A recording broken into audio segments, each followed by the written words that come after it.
Hi, and welcome to Outsports Conversations. I am joined today by Jemele Hill from ESPN, who I met in Toronto at Blogs with Balls last October. Jemele, as I said, I was admiring your dress from earlier today on TV, and thank you for wearing it.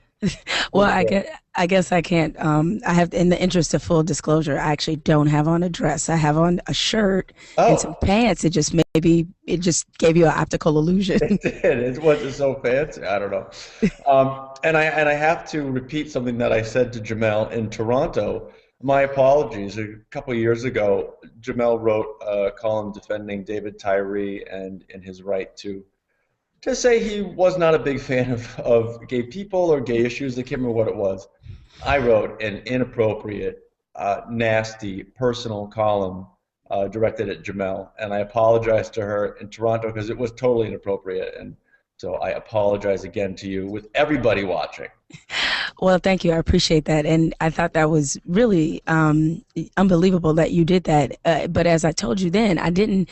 I never considered it a personal attack. But I think that says a lot about you. That you, if you felt uncomfortable with it and you felt you needed to talk to me about it, then it is what it is. And so I never held anything against you personally, and I appreciate you saying that.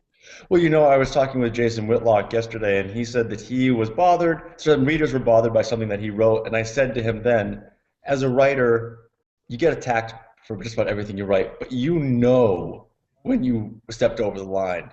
And I knew I stepped over the line. So anyhow, there we have it. Moving on to the present and future. So Jamel, this week there's been a lot of conversation about gay issues. It seems that there is every week, but this issue going on right now about how NFL teams are obviously asking some potential draftees if they're gay, this is everywhere. Yesterday and today, why do you think this story in particular, simply asking athletes if they're gay, has gotten so much interest? I mean, it was all over SportsCenter yesterday. It was on First Take today, USA Today. It's everywhere. Why is this issue getting so much attention? Well, I think at first when everybody thought it was kind of limited to Manti Te'o, and even my initial thoughts was when it was limited to him, I sort of understood it because they kind of felt like I think some people have a lot of questions about the entire catfish episode, and maybe there's some belief by some NFL teams, and I'm not sure how I feel about this either, but it seems like that some teams are saying we would think more of you if this was an issue where you were gay as opposed to you're just being that stupid. And that almost seemed how this thing was going. But now that we hear that they're asking a lot of players this, it strikes me as being intrusive and almost like they're trying to interrogate people with this question, like putting it in the same vein of, okay, because they always ask guys about their background, and everybody knows the big story last year when they asked Des Bryant, supposedly, is your mom a prostitute? So just the connotation that it's coming with, it just seems very negative, and I think that this is striking people. But at the same time, to your point about why is this a big issue, it's also forcing people to understand and to realize, hey, look, at some point, there's going to be an actively gay professional athlete in the NFL. So let's start dealing with it. Some of the guys today were saying, "Well, we've been asked for years if we have a girlfriend in these interviews." And what if a team asks, "Do you have a boyfriend?" Is that a reasonable question if you ask somebody if they have a girlfriend? Well, I guess, and that's the mystery. We don't know the motivations behind these questions because if they're striking you and I as weird, I can only imagine how they strike the people who have to sit there and answer them. Right? It's one thing to say, one thing to ask him that. Do you have a girlfriend? In the trying to figure out what kind of quote stability, like maybe they're thinking if a guy says, well, I do have a girlfriend, I plan to marry her, we've been together for 2 or 3 years, they're thinking, okay, I don't have to worry about this guy running around in the streets chasing a bunch of women. There's a big difference to me between that question versus, say, do you like girls? Which the kid from Right. Colorado said he was asked, where it's like, okay, where's this going? And my thought process is, what if you ask somebody, do you have a girlfriend? No, I have a boyfriend. Well, then what are they going to do? What's going to be the next step? Or if you ask them, do you like girls? They're like, no, I actually am gay. Now what? And so that's where that's the part to me that the NFL hasn't dealt with. They don't know what they're going to do if somebody actually answers those questions in a way that they didn't anticipate they would. Yeah, it's interesting. The NFL just seems, I mean, they have the protection in the collective bargaining agreement, but when we make requests to the NFL to talk about this issue, we keep being told no. We let our actions, they say that we let our actions stand for our beliefs, and we think this is a team issue and we want the teams to handle it. For some reason, the NFL does not want to take a proactive position on this. Some people think it's because of it might upset some of the fans, or it's controversial. Do you have any insight on why the NFL might not just address this head on since everybody's talking about it? I think because it's going to force them to confront some culture issues that they don't really want to confront. I'll make a parallel to domestic violence in this sense, is that the NFL, we know they do a lot with breast cancer awareness. Domestic violence advocates they've been asking them repeatedly to do maybe, be it a ribbon, a patch, some kind of outward symbol that they will confront, they're standing out against domestic violence. The reason I don't feel like that they will do that is because that means they also have to address cultural issues, how sometimes language in sports can be very anti-woman, behaviors in sports, behaviors in their own locker rooms can be very anti-woman. It's like they're considering this locker room culture some kind of church where they don't want to violate some of the things that happen in there, not realizing maybe that stuff just needs to change. So if they're proactive about what they will do in terms of accepting a gay player and breaking down the homophobic culture in the NFL, that's a much larger task, is forcing them to confront some of their own issues. I think that they should have you all, or maybe one of the athletes, one of the out athletes that has left the NFL. I can't remember his name. They should have them at the NFL Rookie Symposium. Every year at the symposium, they're supposed to address issues they feel like impact players. They've addressed finances. They've addressed women. They've addressed sexual diseases. Well, guess what? Here is the next frontier. You're going to have to, at some point, openly accept, keyword openly, because I think a lot of players in the locker room know they're already playing with gay players, but they just prefer to keep it a closet issue so it wouldn't be a team distraction, whatever that means. At the symposium, have an honest talk, deal with it, bring people like you in, or other organizations, so they can begin breaking down some of the cultural problems. Well, I'm glad to say I'm pretty sure that's going to happen soon, but more on that another time. Okay. I want to talk about a different culture, as you talk about the NFL culture, and that's the culture of ESPN. And ESPN has been an incredibly gay-friendly place, certainly from the outside looking in for quite a while. Walking around the halls there on campus, and as you talk to other ESPN employees, do they, and we could talk about race and gender, but I want to talk about sexual orientation for right now. Are these issues talked about? What is the? I mean, I hear about a locker room mentality that exists in a lot of sports newsrooms. Does that exist at ESPN? Well, I guess on some level, just in the sense, because we do have a lot of former pro athletes that work here, and I think a lot of them are new to working in corporate America, so I'm sure that they've had to adapt and learn some lessons. And sometimes we've seen those lessons haven't always, come at just a talking to. There've been more instructive conversations had, and I'm sure some disciplinary conversations. But the one good thing about ESPN is that within our company, we have several different groups. So we have a group, for example, for African American employees called Pulse. We have a group for women, and we also have a group for the LGBT community. And so that way people here that are openly gay can feel comfortable about having a network, knowing who other employees are that are openly gay.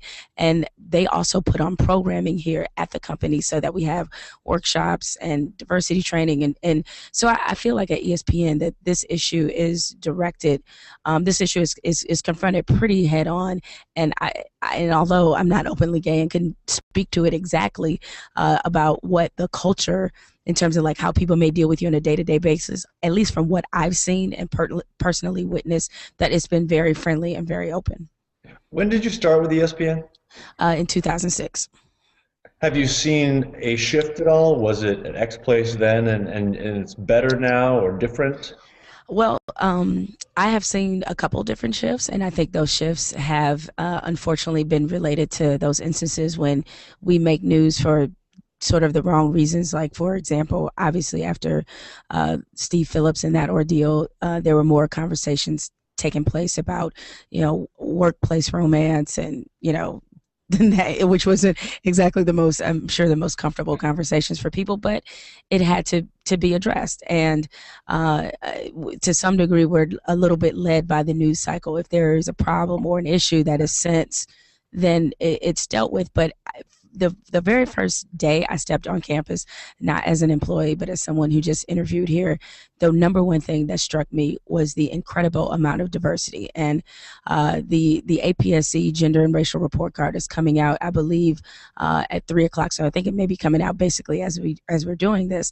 And one of the things that is really highlighted in that report, and not to be a company shield, is that our diversity at our level pretty much blows away every other media outlet, newspapers and websites at this particular level. And so I just feel like as a company, they really have tried very earnestly to make sure it's a welcoming place, because they're aware of what the reputation was, and they've done a lot to really reconstruct that. Do you ever hear anti-gay slurs or gay jokes tossed around? I mean, you've been there for 7 years. And again, I do hear there's a bit of a locker room feel there. Do you ever hear even isolated incidents of it? I can say personally, I have never heard that.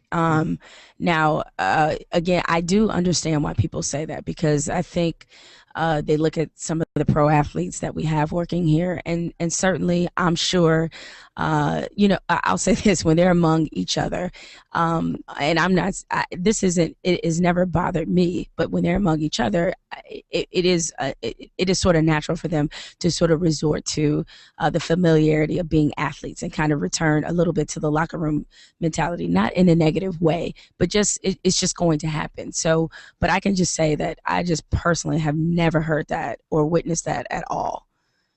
Well, one last topic I want to talk about, and I always try to address this whenever I get the chance. This is kind of the intersection between race and sexual orientation. And one of the things that I've always been fascinated by is this idea that of the civil rights movement. Do gay rights equal black rights? Is the gay civil rights movement, is it equal or similar to the black civil rights movement, or can you even call it a civil rights movement? Do you have feelings about that? I think you can call it a civil rights movement, and well, we have to go into it doing two things: one, not trying to play the game of which struggle is the worst; but two, also understanding that civil rights just means the basic rights that should be afforded to all people, regardless race, sex, gender, all of the above. But I do know that Black people get very, I guess not to speak for Black America, but winding up speaking for Black America, uh, I do realize that Black people get extremely uncomfortable at the idea of it being compared to the movement of the 60s. Number one reason is because obviously we don't have the liberty of hiding skin color. And so a lot of Black people look at it like, well, if you are gay, and particularly if you're white, obviously, then that's not something that's something you can hide. That's not something people are going to automatically know by looking at you, which is probably a little bit of the reason why even in our own community that still being openly gay and Black is a very taboo, touchy, sensitive issue, considering the cultural, religious ties that are there. So I just think that we just need to get out of this. My feeling is just get out of this whole fight about whose struggle is the hardest, and realize that there's just no place, regardless of what the historical differences may be, for us to just openly practice and sort of champion discrimination. Well, I have no problem with saying whose struggle is harder. Yeah. Gay civil rights movement does not begin to compare to what the Black civil rights movement went to, what Black Americans went through, from slavery to not being able to own property, being listed in the Constitution as three-fifths of a person.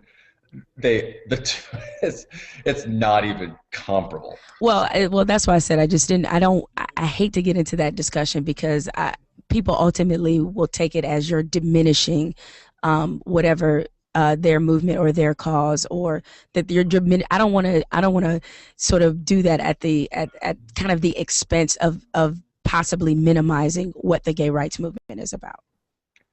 Well, it's not minimizing it. It's just talking about reality. I appreciate what you're saying, but Okay. I have no problem saying. Well, I'm glad you said it. Okay. Remember, you said it. No, I'm just kidding. Right, I said it. I'll tell you.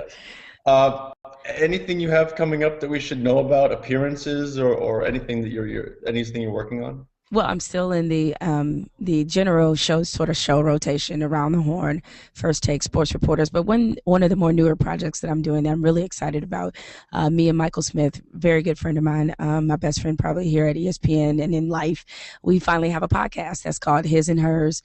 Every Monday, you can subscribe to it on iTunes, or you can go to the ESPN Pod Center, and it's there. And so we're just really happy about the opportunity to work together. And it's funny, we got a little bit ahead of the news cycle, because on Monday we talked about this question about the NFL openly asking players about their sexuality. So we've both been kind of marveled at what a big issue it became this week. Yeah. All right. Well, check that out on iTunes. And Jemele, thank you so much for being with me. We'll catch you all over ESPN and ESPN2 for the foreseeable future. Okay. Thanks a lot, Cyd. I really appreciate the conversation. All right. Take care. Thank you. And thanks for watching.